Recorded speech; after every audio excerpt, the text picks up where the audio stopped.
नथिया उतरत नथिया उतरत कुटा जैतौ खरी में धान नथिया उतरत। Ganpati entertainment recording studio Nawada. अगे मंगल के माड़ावा गढ़ई तो बुध के छौड़ी हो जइमी बीरान।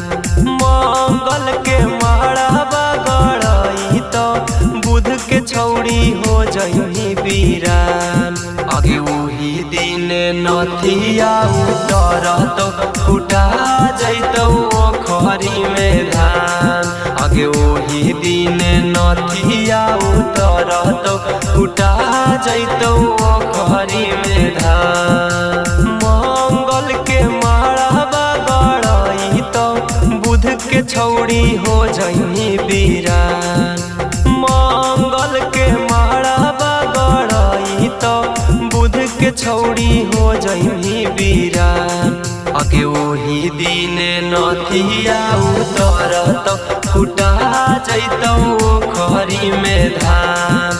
आगे वही दिन नथिया उतरत कुटा जैतौ खरी में धान। नथिया उतरत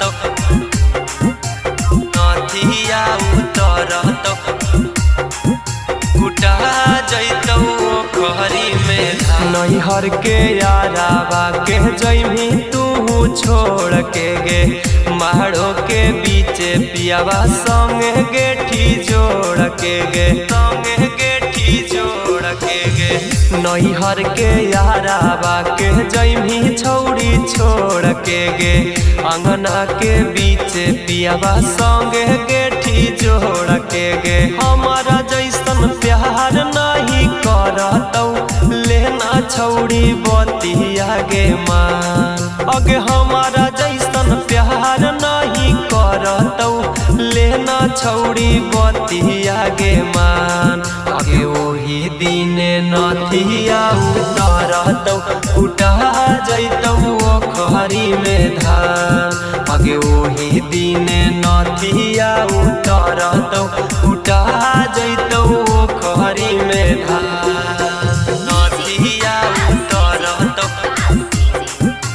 नथिया उतरत कुटा जैतौ खरी में धान। जाके ससुररिया छौड़ी सुतमी पलंग चढ़ के गे तोहरो सजनावा त छोड़तौ हड़ के गे छोड़तौ हड़ के गे। जाके ससुररिया छौड़ी सुतमी पलंग चढ़ के गे तोरो बलमुआ त छोड़तौ हड़ के गे। गणपति मिलन गे छौड़ी कहर देतौ तोरा गे बेजान। आगे गणपति बिपिन गे छौड़ी कहर देतौ तोरा बेजान। आगे वही दिन नथिया उतरत कुटा जैतौ खरी में धान। आगे वही दिन नथिया उतरत कुटा जैतौ खरी में धान। Ganpati entertainment recording studio Nawada.